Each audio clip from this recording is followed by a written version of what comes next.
Welcome everybody to this evening. We are going to be speaking on a fairly touchy subject, only because it's everybody's dealing with it, right? And so tonight we have a special guest. I'm so happy she's here. So tonight this is me, the pleasure doula, Alicia Hearn. Victoria White. Dr. Sarah Rourke. And our guest tonight is Kayla Hearn. Yay! Welcome. Thank you. So tonight we decided that we had talked a few times during the past couple weeks that we were going to be talking about like mental health, especially with the women, right? And the burdens that we carry and a lot of the expectations that we're dealing with and things like that. But mental health in general, regardless of the gender that you are, it's such a stigma, right? And like nobody opens up avenues for us to just normalize it and let's talk about it. And then you get the people who are just bubbly and full of light and sunshine all the time, and then they're the ones who really deal with it, I find personally anyways, the most, and we're like totally floored. And so I think that we need to bring this topic to light more often, to just, normalize it. And what was it that you said, Sarah? You had said something about what did you, I can't even remember now. You said something really good like yesterday or the other day, and it was about, pretty much normalizing it and allowing space for everybody to just talk about what's going on for every person in their. Yeah, I had brought up the fact that when I was growing up that no one talked about mental health and there weren't any resources, and the fact that when you did have a mental health problem that it wasn't a common conversation. So if you were considered crazy, that wasn't commonplace. So it was a situation where let's make crazy the new normal. Like, let's do that, because it isn't being crazy. It's being yourself and breaking out of those boxes that society has created for us, and that those constructs are unfair, and they are guided by these practices that are really just coming from different cultures, different people coming in and telling us who we need to be, when we need to self-define. We need to tell everybody in our spaces who we want to be, and really be comfortable in our own skin and let others know that. And if they can't accept that, then that's okay. Mm-hmm. But to have those uncomfortable conversations and be okay to feel all of those emotions from a very young age, instead of like crying and saying that's not okay to cry, or that's a very common thing in a young household is when you're crying and they're like, just be quiet, or you're acting out, or those types of things. It's always, I'm uncomfortable with that, so you just silence. So, and when you silence those emotions, they grow into those mental health issues. So for me, and for a lot of young parents who are bringing up children, those mental health issues are coming out because your children are bringing them out in you, because you never were able to deal with them and you don't know how to name them. So you are healing with your young children. And I find that myself with my daughter, because crying isn't acceptable, and being really emotional isn't acceptable, and that's no shame of anybody in my life, but that's just how it's always been, you know? So, I mean, I'm going down this road of discussing those emotions, and I think that's for a lot of people in our communities, where those children need to be quiet. They need to not express what they want or what they need. They just need to fall in line, because that's a good behavior of a child, and that's a good behavior of an adult. And you go from one stage of growth to the next, and that's what it is, you know. So,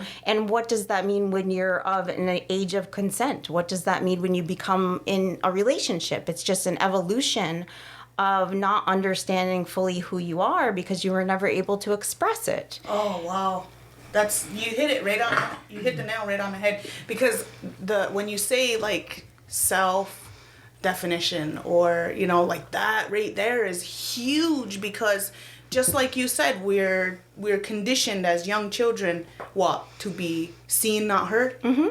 And our emotions are making all the adults around us uncomfortable, right? And if we are emotional, if we're crying, then we must be a troubled child. Mm-hmm. Or there's something going on. But we're just learning who we are and all these crazy emotions. Then you throw in puberty with all the hormones raging, and then you're all over the place, right? And how many times do we always hear things like, women are too emotional? Mm-hmm. Right? Women are so emotional. Women shouldn't be in these positions. Women shouldn't be here. Women shouldn't be there. They're too emotional. Mm-hmm. They bring too much emotion to the table. Well, hell, I think we need to start bringing more emotion to the table, because there's too much cold bodies walking around, numbing everything that is making up who that person, and it's completely shutting them down and dulling their light. It is taking away their creativity. It's pulling their talents away from who they really are, right? And another big thing too is like all those emotions, and as Ngwahua women, we know all those emotions, they also can be connected to gifts that are so much bigger and so much stronger than what Western medicine teaches us. And then if we start to take on all these different, Band-Aid solutions, it just shuts that down even more. And so many people have so much to bring to the table, but it keeps getting shut down and it keeps getting pushed down. And like you said, you're just crazy, you're crazy. Well, we're here to tell you it's normal to be crazy. Let's all be crazy. You know what I mean? But I'm really excited to have Kayla come here and speak on this, because I know that you've had your own bouts of this. Mm-hmm. And you want to share on that? For sure. I shared my story on Facebook 3 years ago because it was such a strange time in my life. I went through a lot of personal stuff, and I felt like career-wise everything was going really well. And then it came out of nowhere where I just didn't feel good. And I thought all of these things could fix it. I thought a vacation would help. I thought more, working out, eating healthy. I thought all of those things would make me feel better. And I realized that it was just me trying to avoid the fact that I knew I was going into a depressive state. And so I went to my doctor, and we discussed my options, and we found a medicine, which I was on for about a year. I don't like to take that kind of medicine, but at that point I needed more help. I took it. After a year or so, I weaned myself off of it with my doctor's guidance.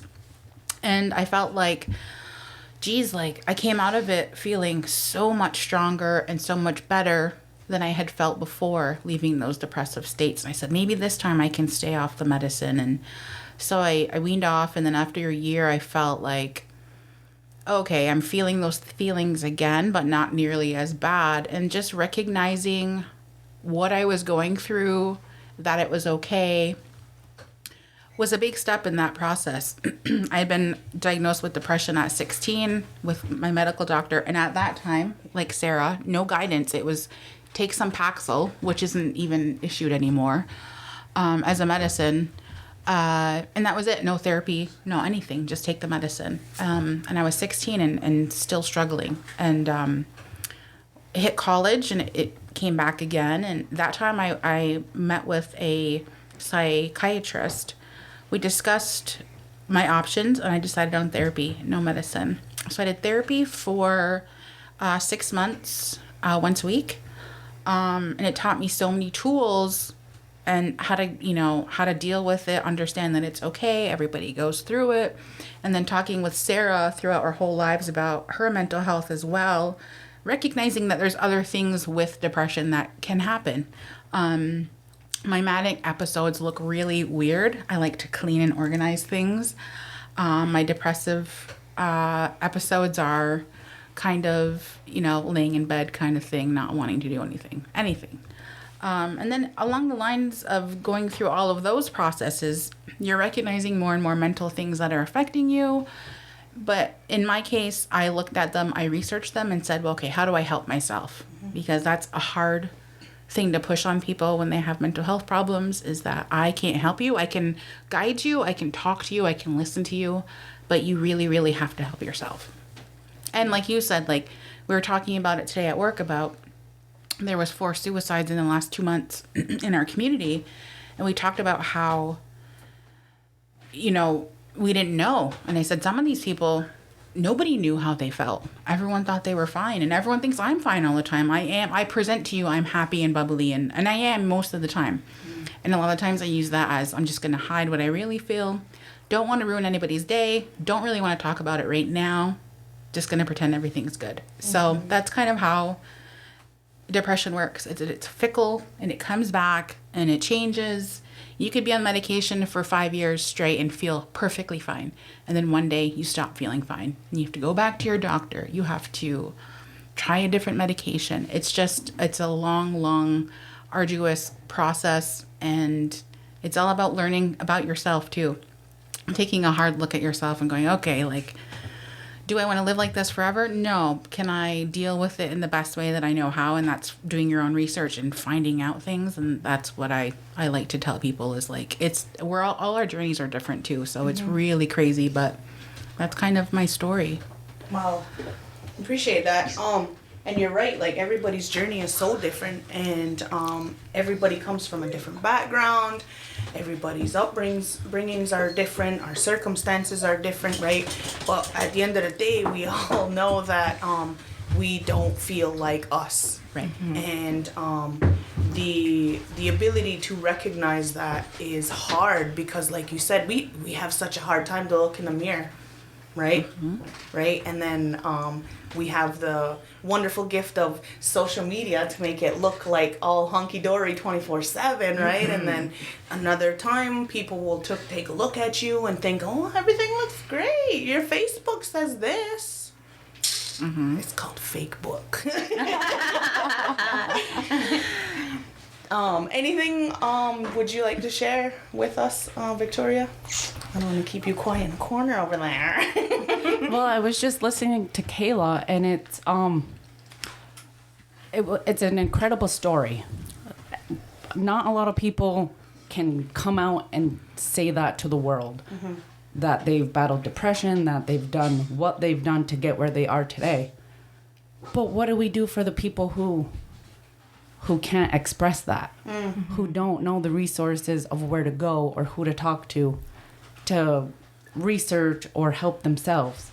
Because if they don't want to go to, say, a medical clinic or a therapist, there's not really many other options other than trying to find support within your family, a spouse, parents, dadas, aunties and uncles, or even friends. And sometimes that might not be supportive. Like, how do we help those who can't really help themselves? So that's kind of what I was just thinking of. We talked about that today at work as well, because we were talking about how a lot of men in the community cannot speak about their emotions and all of that stuff too. And I don't know if I have an answer. I was lucky enough to have great friends who have gone through that journey too, that were older and all that stuff too. And it's like, I don't know. I really don't know.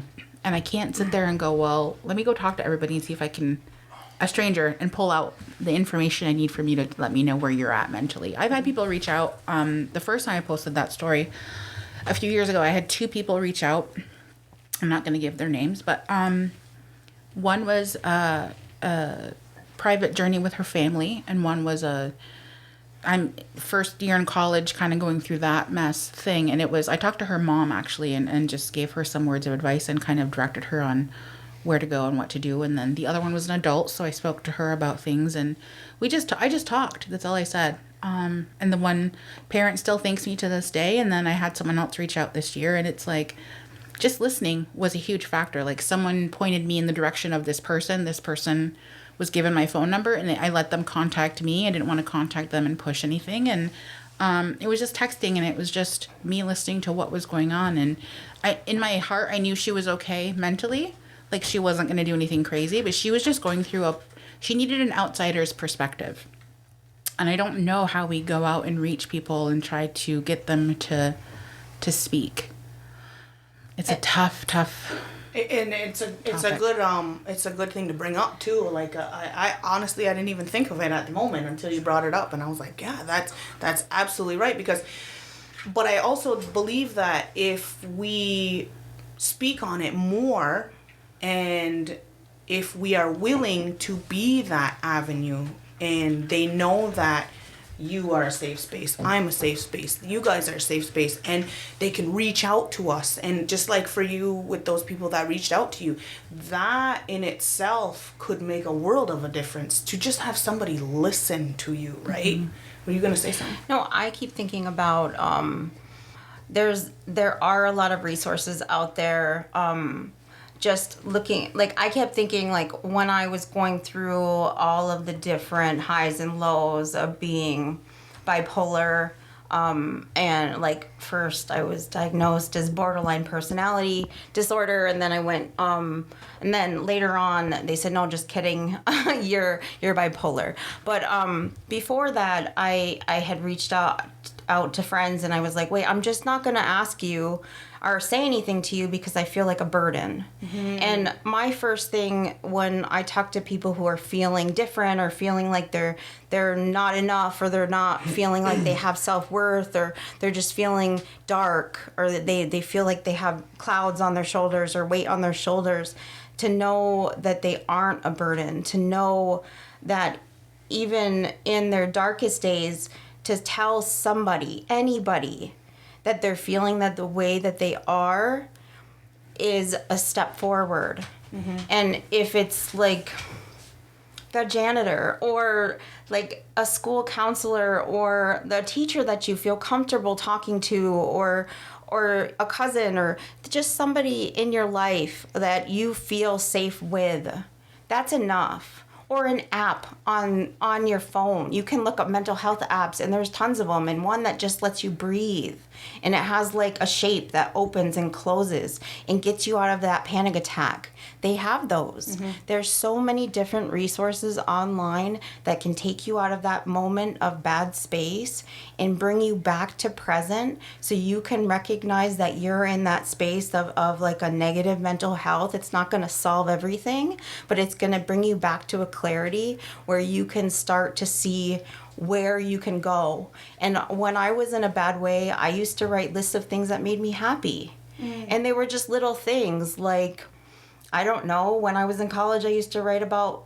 Labatt Blues and Bob Marley and Sublime and, you know, like college bullshit. But I used to like write the list, and like going home to see Catfish, and like a really good social on a Friday night. Like, those were the things. And I just write the things that really made me happy and what I was grateful for. And it got me through that moment until I could find somebody that I could talk to. Mm-hmm. And then when I was ready, because not everybody's ready, then I would go talk to somebody. But if I didn't see a glimmer of hope in my darkest times, I wouldn't be here right now, because we all have those times. And I think that's what people are afraid to do, is like, oh, I can't talk to them. They have too much on their shoulders. They have too much going on that they're carrying themselves. Like, that's too much for them. And I'm not worth that time. And I'm sorry, like, you are all worth that time. You are all worth that time to everybody in your life. Mm-hmm. If you weren't, you wouldn't be here, and you wouldn't be loved. You, like, even if they're busy working 80 hours a week, like, the people in your life, you're there, they love you.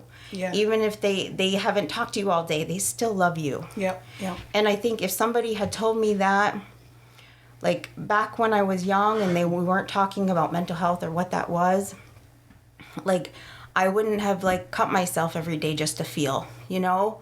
Or I'm like, I have tattoos to cover all my scars now, and I try and find good ways to really let go of that anger or that pain or that anxiety. And I go to counseling now, and I do it in a really good way, because I have tools. I was taught tools by my counselor on how to deal with when I'm manic or when I'm stressed out or when I'm really dark, or I clean too. My house Yes, is me and Sarah love our manic. We don't care for the depressive. no, you go up and down, but there's different moments, and I mean, you look for the tools, and then when you're ready, you reach out. So I mean, that's my advice, because people don't talk about it. There's so many forces out there telling us that we're not worth it. There's media telling us we're ugly. There's the corporation telling us we're poor. There's job places that telling us that we're women and we don't deserve to make enough money. There's everything telling us that we are not to that level. But in our hearts, in our community, like with our families surrounding us, we are enough because we define our own worth. And I firmly believe that, and we need to figure out our own way to heal ourselves and to create spaces where we can really surround ourselves in that love to talk about mental health, because people aren't doing it, and they're like, oh well, that's a white person's world of discussion, that's a white person topic, and it's really not. It's really something that we should be healing within families and moving outwards, and I know Alanias talks about it in the creation story with the sky woman falling, and that was the first time I was like, yes, somebody's connecting that to who I am, you know, like that darkness and her falling down, like upside down, and the light coming and turning her right side up. And I was like my culture, my traditions, my teachings, they turn me right side up. Like they bring me back to that. And not everybody connects to that, but they find something. They find something. It might be metal. I mean, I do that too. It might be music. It might be tattoos. It might be. I don't know. It could be anything that's gonna turn you right side up in that darkness. But you got to find it. You really do. I'm sorry, I went off, but no, it's good. That makes me think of I'm thinking what do I? I'm like, oh, I forgot I write poetry. You do. You write poetry. I forgot about that for a second. Yeah, I do. It's about finding that medium too that helps you kind of calm yourself. But I agree with Ali 100%. Like, I think people talking about it is going to really start to open some doors for other people to talk about it. And there is great programs at Community Health down at MCA. There is great program at the Tribe. I know that every place that I worked at the casino and the Tribe for the last 10 years of my life, and there is phone numbers and online help that doesn't require even your name or, you know, anything. It's very private if you don't feel comfortable going into these places to go get help. And I think that's great. And like today when Victoria and Will walked in, I didn't know that Will, you know, just needed a minute, but I went over and gave him a big hug, and, you know, he was taking his time to relax. And I was like, oh, that's awesome. Like, and he came out and told us like, hey, we just had a conversation. I need to chill for 5 seconds. Like, it was like, oh yeah, like people don't do that enough either when we're just not feeling something. Like, Yeah. you know, I need 5 minutes by myself to relax, or, you know, that kind of thing. Or when I messaged Sarah a few months ago and I said, hey, I got something deep to tell you, but do you have space for me? Yeah, can you hold And I'd heard that somewhere, can you hold your space for me? And she said, yeah. And that's when I, you know, unloaded on her. But it's like it's a great question to ask people. And it's a great question, like, you know, can you hear my story? Is it okay? Are you in an okay place to listen to what I have to say? And what I have to say is, you can rate it yourself. It's going to be deep, or it's going to be not so deep, or, you know, and just checking on them before you have to speak with them. So I think that's great too. I noticed a lot too is that we're so quick, and I don't know, maybe it's a mother thing or a woman thing, but we're so quick to check on everybody else and make sure everybody else is doing good, but we don't give ourselves the permission to be okay or to not be okay. That's because true. In reality, we should acknowledge those feelings, right? And we should know that they're there. We need to feel those grievances. We need to feel those dark pieces of our lives, because that gives us the ability to recognize, and then where do I go from here? Where's my outlet? Like learning hobbies, and like you said, metal and tattoos and things like that, right? Like, where do I find my space, right? Like, where do I find my area to unload? And that what you said too about reaching out to somebody to ask them, can you hold space for me while I unload, while I release all of this? And you never want to unload on somebody that's already dealing with their own, because it's gonna be that much heavier, because as women, we want to take on everybody's stuff and hold everyone, right? And we just want everybody to just feel rainbows and sunshine. And I think that's part of it too, is finding your boundaries, going, well, I'm gonna listen to Allie today because she really needs it, even though I'm not in a great space. Right. And I'm not offended when someone sets their boundary. Like, that is totally protecting themselves, whether that's protecting themselves for the conversation that I was going to have with them, or protecting themselves is working on themselves and taking that time for themselves. And I'm not going to take anybody else's time away from themselves. That's important for them. And of course, I'm around mothers all day, every day. Yeah, I noticed that too, is that, there's all these sayings out there. You can't pour from an empty cup. And I try to tell people, just blow it off like, oh, whatever. It's a saying for a reason. You can't give so much of yourself and leave nothing for yourself. So every time something happens, the first thing I say is, well, what are you going to do this week? Do you want me to babysit the kids for a couple hours? Go get a manicure, go do whatever. I think that that's important for moms too. Yeah. Yeah. For myself personally, I always had this unrealistic expectation that I needed to have it together. And this is my house, and these are my kids, and I shouldn't be asking anybody for help. And I should take care of this house by myself, and I should take care of these kids by myself. I made my bed. I need to sleep in it. And I guess it was on autopilot for a long time, because it didn't hit me until COVID hit and we shut down. And then all of a sudden I not only became the mom, and then I became a teacher, and I am no way, shape, or form a teacher. And I was a referee, and I was a cook and a chauffeur, and I was all of these things all rolled into one. And, and then I had to run my own business, and I had to make the money to keep that house going. And I hit bottom. Like, I just collapsed, because there was nothing that I could do. And then my house went to crap, because I didn't want to cook, I didn't want to clean, I didn't want to do this, I didn't want to do that. And then he would come in from working, and then he'd be like, well, now I gotta work, and now I gotta cook, and then I gotta take care of the kids. And I'm just like, I don't know which way is up, I don't know which way is down, I don't know what to do with myself, right? And I remember we got into a really big argument, and I was like so close to just be like, you need to just get out. You need to just leave. I don't even want to be with you. And I just felt like attacked, but it was my own ego in the way of not just saying, I need help. Somebody just help me. And he kept saying, like, let's hire help. Let's hire somebody to help with the kids in the house. And I was like, no. Like, I need to do this. This is my job. And that's such an unrealistic, like, now that I think of it, because we did hire help, and it was amazing.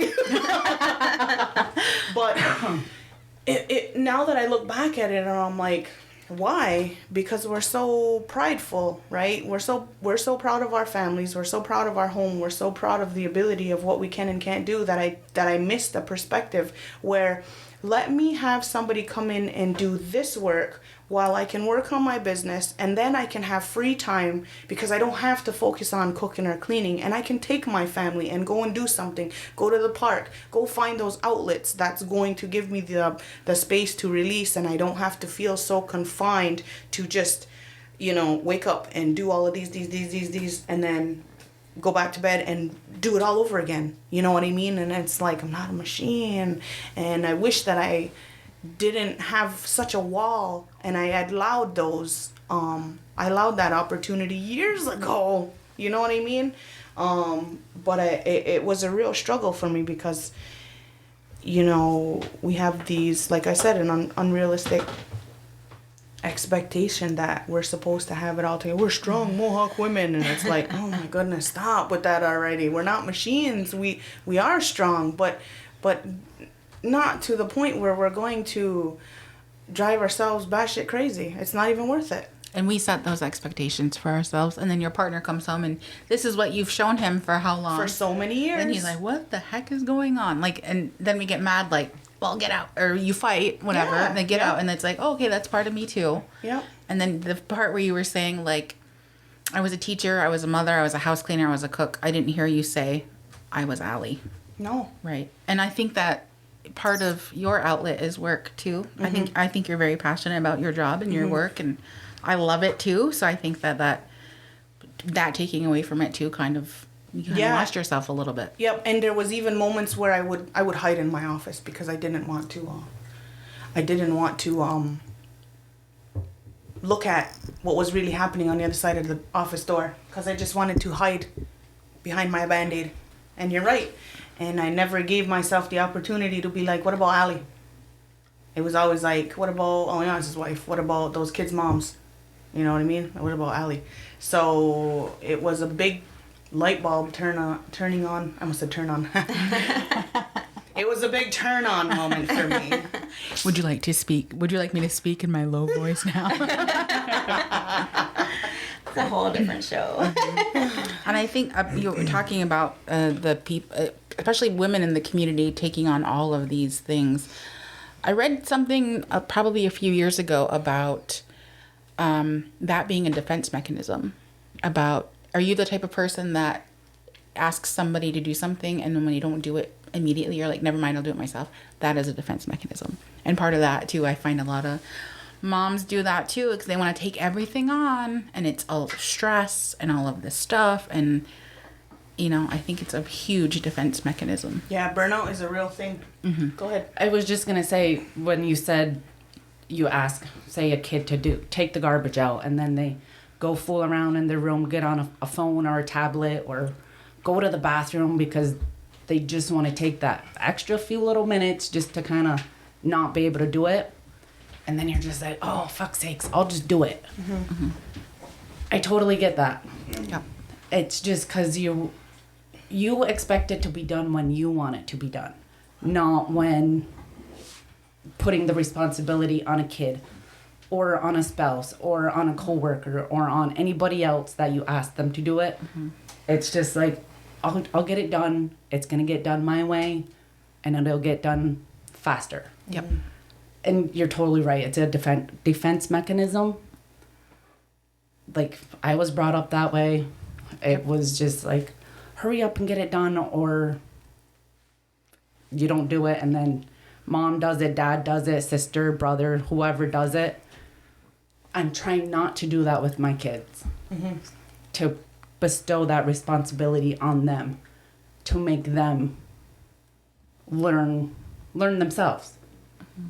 So that way, oh, well, I'm not going to do it because Estelle will do it, or mom will do it, or Bubba. Mm-hmm.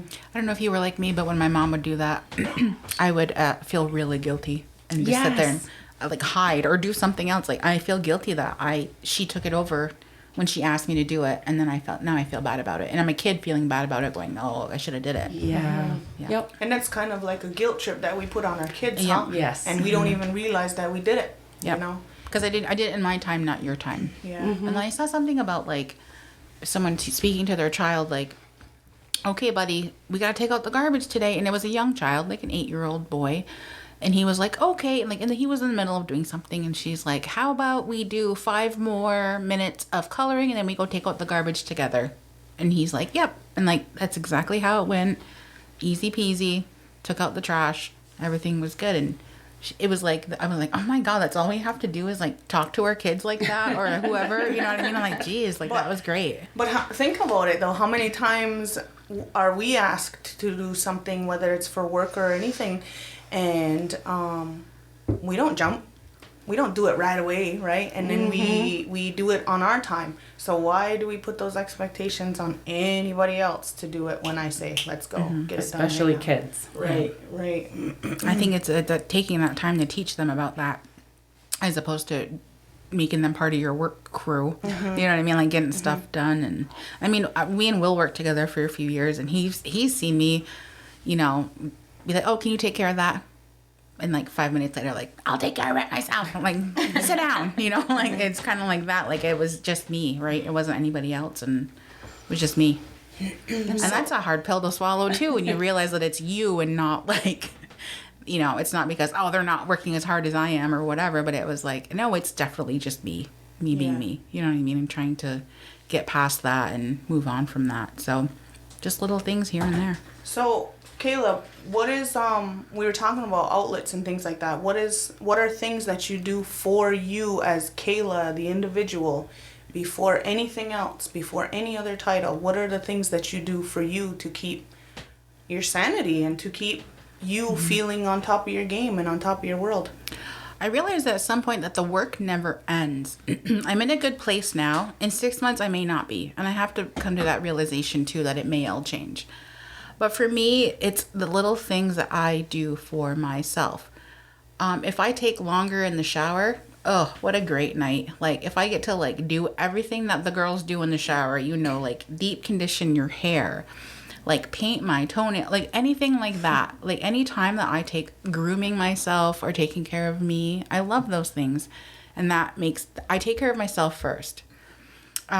Sarah asked me last night to join the podcast, and I'm like, oh, it's a gym day. Like, and then I thought this morning when I woke up, I'm like, my body is so sore. I need a rest day for sure. And I'm like, and that's okay. I don't have to keep, but one of my priorities this month was just food and dieting and exercising and all that. But I'm like, you know what? That's okay to take, like, my body is sore. I'll take a rest day. Prioritizing that for myself was good too. Like, thinking about food and diet and all that stuff. That's what I'm focused on right now. And it changes all the time. Like, once in a great while, I'll write a poem.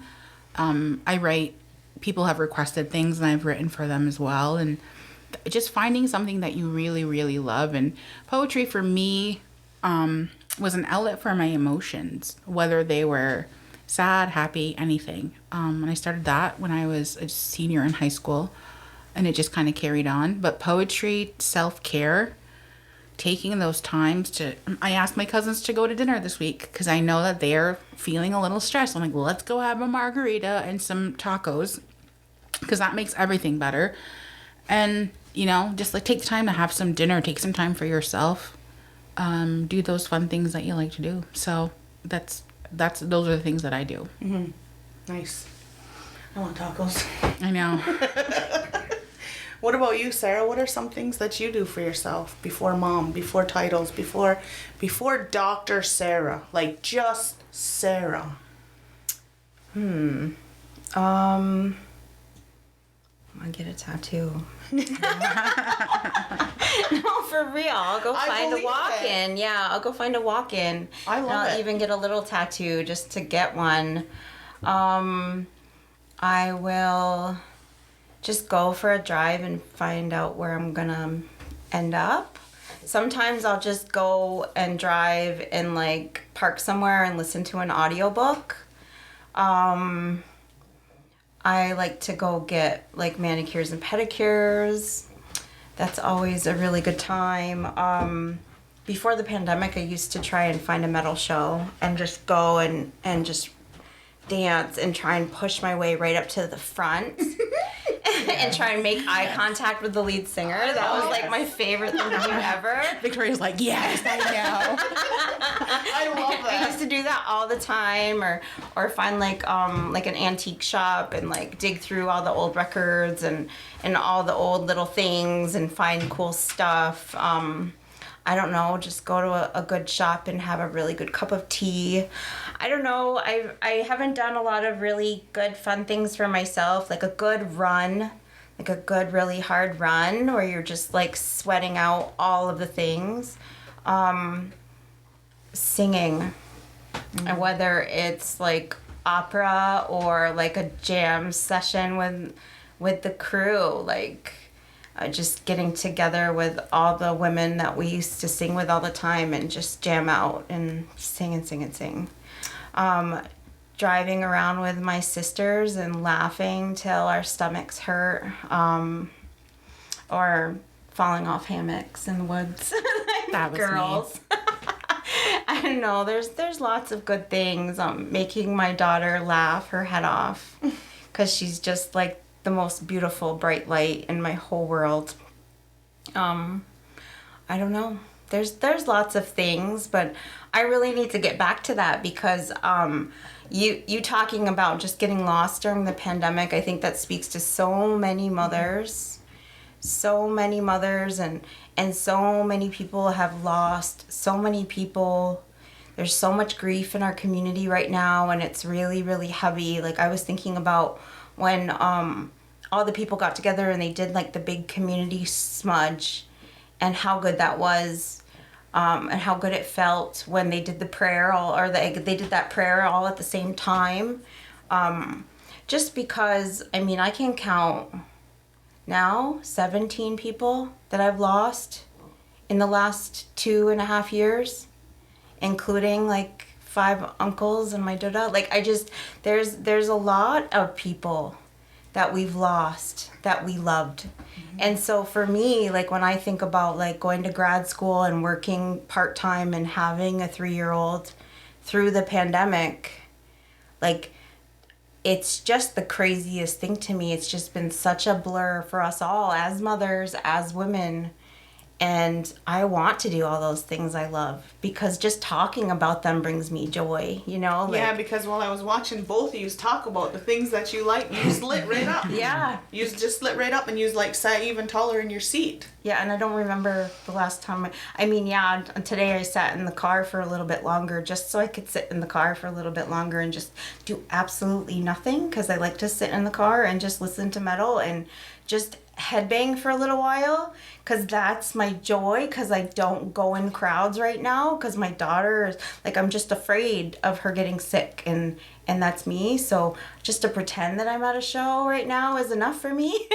But that's good medicine to me. Like, it's real good medicine. So I just keep thinking about like doing those things again and being safe while doing it, and I hope that anybody who's listening now thinks about this question and gets back to that in some way, even if it's a little tiny bit of that, so that they can find that joy again, because these last 3 years have been so heavy for so many of us, and we're all doing things in such different ways. Like, we're not the same, and we're not going to go back to normal, but we can find joy in the new normal that is today, right? Mm-hmm.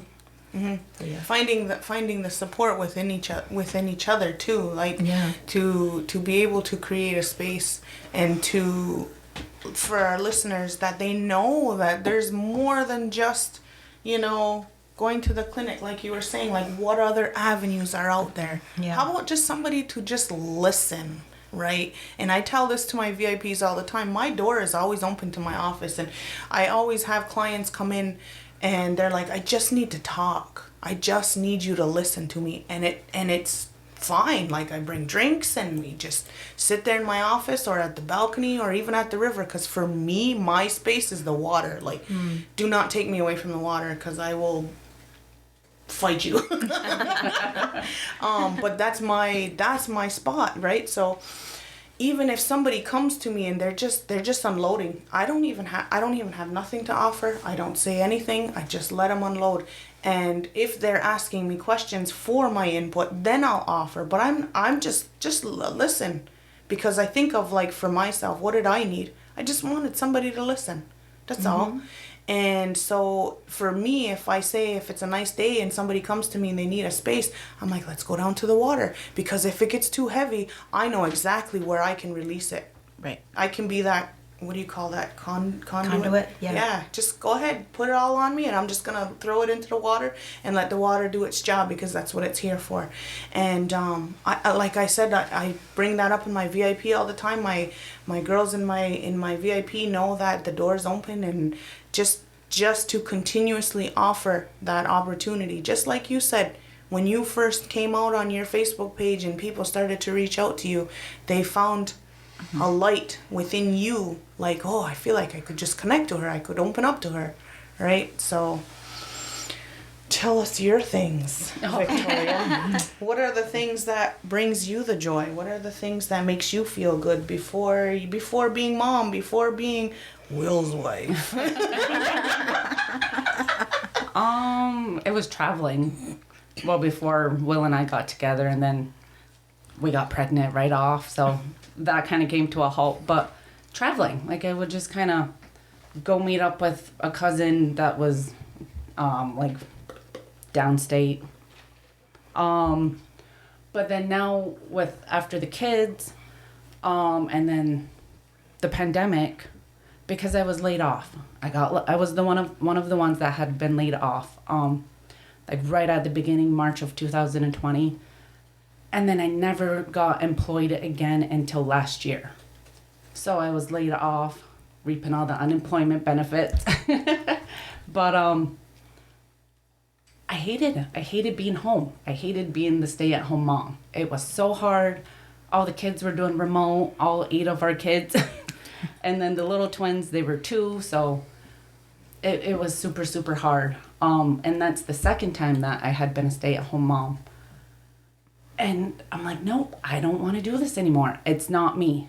I'm not just meant to be home and be mom and do everything for the whole house. So what had happened is my cousin had gave me a plant. It was a snake plant. Because I'm like, yeah, sure, I'll take it. And I had never been into houseplants before. I always killed them. This one survived. They're kind of hard to kill anyway, but so then I just kind of started gathering more houseplants, and they all like thrived, and they all flourished, and they all started growing. So I found that, and that really helped me, because it was my little time to like, I researched how to get the best type of soil to make my own soil. I was grabbing like pots and plants off of the Facebook sites. And then I would just go on my porch, do my thing, mix my soil, get my hands in the dirt. The kids would come out and help me when they could. Or they would just be inside watching TV, that's fine. They were just kind of doing their own thing while I was doing my own thing. And so now I'm up to like 30 plants. They're just kind of taking over. Will's like, you can't get any more. We don't have any more space, but I keep bringing them in. And They're so good for you. Yes. They are very, very good. And I just love seeing how, like, you have to figure out what plants, like, how they grow, what type of water they need, what type of sunlight. And then when they start to get brown or start dying, you have to readjust them. And then boom, they're back to life. Mm-hmm. And then crystals. I'm like super into crystals right now. That's another obsession where it's kind of taken over our whole house. Girl, we need to hang out a lot more. I love my plants. Yes, so I have a ton of house plants, a ton of crystals. Ooh, wash your crystals tonight. Yep. Yes. We were going to do it last night, but it was raining. And a lot of our crystals, they can't be out in the rain because it'll damage them. But, yeah, I would say houseplants and crystals. That's like my thing. And then just, Will see it too. I just get home from work and I'm just drained. So I just go in my room. If one of the kids want to come cuddle, we watch TikToks or like Instagram for a half hour or an hour. Because it's good for them too, because I'm at work all day, they're at school all day, or like Head Start. So we don't get much time. So that's like our little bonding, just to kind of, we all decompress. And it's our time me time / their time, but together. So that's kind of what we do. And then Will also notice too if I'm stressed or I do have anxiety. If he sees that, he's like, you need to go get a mani-pedi. You need to go hang out with your sister. Get out of the house. And he's awesome, and he kind of arranges that.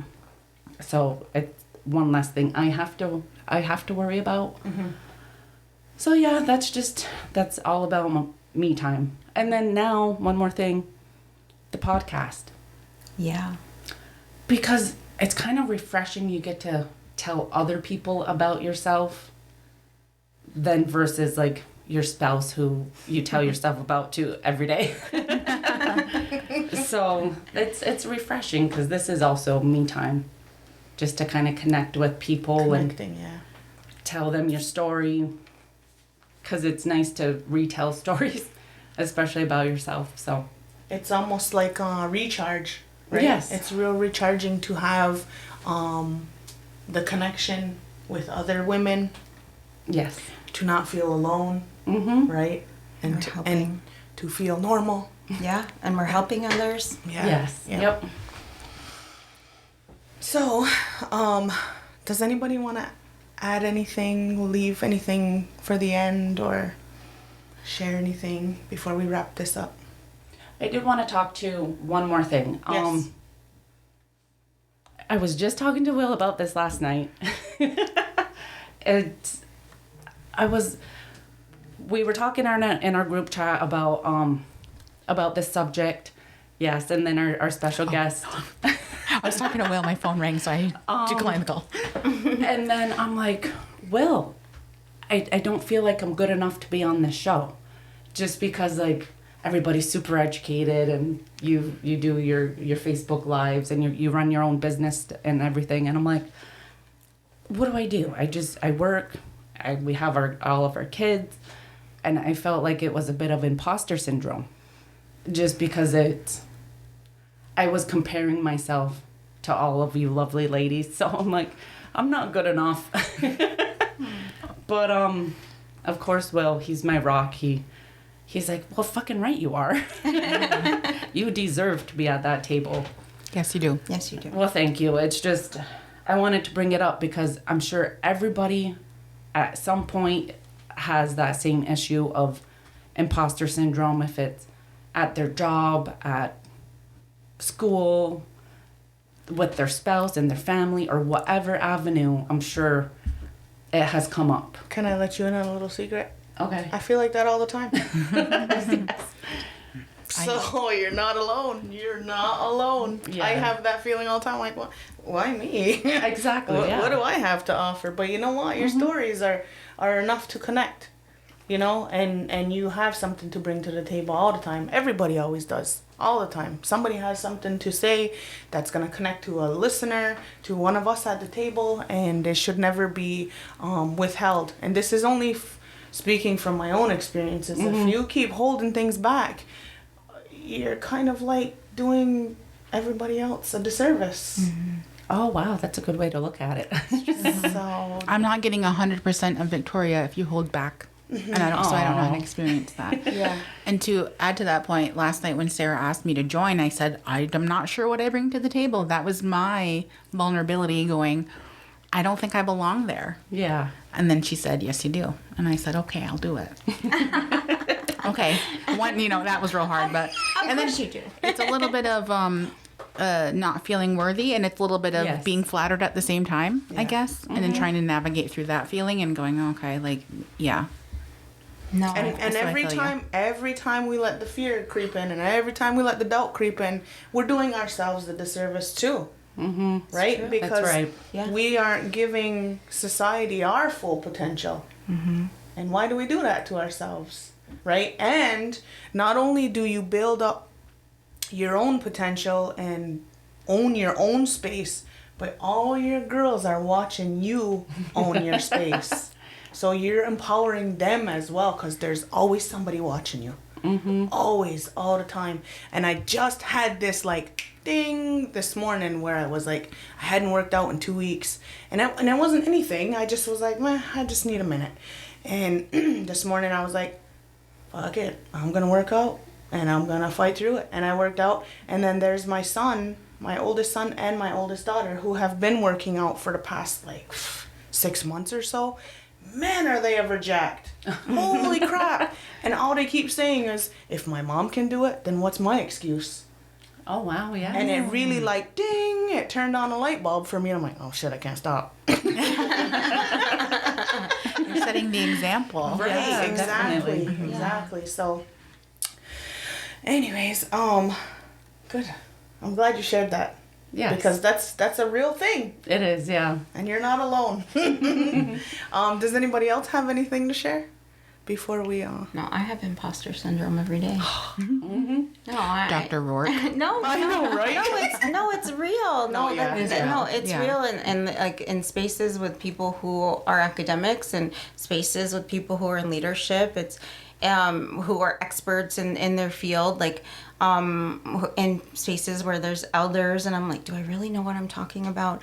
And I was actually, I think I put it on my story a couple days ago, that imposter syndrome isn't real because everybody who's sitting at that table is just as qualified as you are.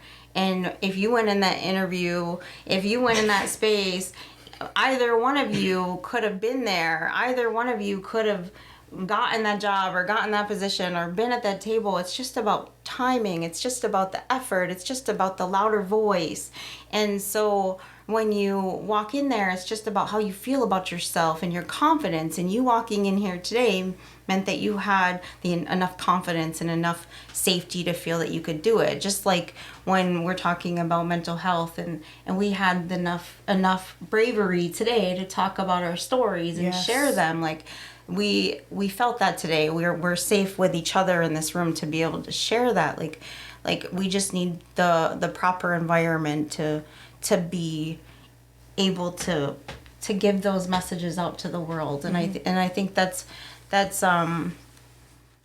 so important for us to give to all those kids and all those people that are looking up to us or looking down on us or whatever, is that we're not going to be afraid anymore to share in what we know, because we are loud ladies with lots of emotions, and that's acceptable, like I'm up and down and all over the place, but that gives me power, and for a long time they're like, oh, you're so emotional, oh, you're so sensitive, and like, yeah, and that's okay, because my sensitivity makes me in tune to what is important in this world and makes me look at all of the things that I want to change in that lens, so that I can work on it and make those things better for our people. And that's why I do what I do, so I'm sensitive. Yes, fucking right I am. And I'm going to do the work now, because I'm looking at my world as an emotional woman. Like, let's go, and I think people have been telling me that my whole life, and I'm honing in on that and not being ashamed of it anymore, and I'm taking it and turning around into a powerful thing. And it's taken me a really long time to do that and not be ashamed of it, because I have been, like I've been, my mental health has been a shame for a really long time, and I can't do that anymore, because I'm grown, I'm a mom, and I want her to not ever be afraid of her feelings. I want her to know that it's okay to cry. It's okay to be depressed or bipolar or manic or schizophrenic or whatever it may be. And if she feels suicidal, she can reach out to any one of you women or men in this room and be like, Uncle, I'm not okay. And she'll be able to do that because she's very loved. And I hope that whoever listens to this is going to feel the same thing and feel safe to say, Auntie, can I come sit by the river and let that go, and you can be that conduit, like I feel like that's going to happen. First, because there's too much sadness in our community, and they need to be able to speak. They need to know that they can be empowered to do that. And crazy is normal. Crazy is normal. Let's go. Let's go get that tatted. Yeah. Crazy is normal. Oh, this was amazing, guys, and I really appreciate you all offering your stories and sharing your words of advice and just your experiences, because the experience in itself is what really makes the impact and what really needs to get out there. And so utilizing this podcast to stretch our voices as far as we can, right? To just keep offering that space for other women, because women don't get enough recognition. I'm just saying. If you don't take, I feel like my last thought is if you don't take care of your mental health, it's going to take care of you. I spoke with Sarah when I asked her for the space a few months ago. I held something secret for a few weeks. Me and one other person know and what was going on. And I said, I was quiet and didn't say anything. And I started to get this lump in my throat. It felt like I had to cry all the time. And I was like, I didn't feel like I was going to cry. I just felt like my throat did. I'm like, what is going on? Like, whatever. And when I finally spoke to Sarah and asked her if she had space for me, when I released what I had to say, it felt better. And then I started to talk to more and more people about it and explain what was going on in my story. It got better and better and better. It was almost like I was blocking my own voice because I just was protecting my heart, I guess. And then I started, as soon as I started to release what I needed to talk about, it got easier and easier. And that lump went away. And it's like your body and your mind will tell you when you've had enough. And just listen to that and try to start working on it and start fixing yourself. Yeah, we're not trash bags, right? You know what you do? You take your garbage can and you just keep shoving it in and keep shoving it in until what? You can't even tie it together because it's exploding, and that's not who we are. So let's not do that to ourselves. No. Physically sick. Yeah, definitely. Illness comes with it. Yep, you're absolutely right. So I want to thank Kayla for joining us here tonight. I feel so honored. Yes, thank you. Thank you, guys. First special guest. Yes, you are. Am I really? Oh my God, and I love podcasts, so this is great. I'm very honored. So this is the Pleasure Doula, Allie Hearn, signing off.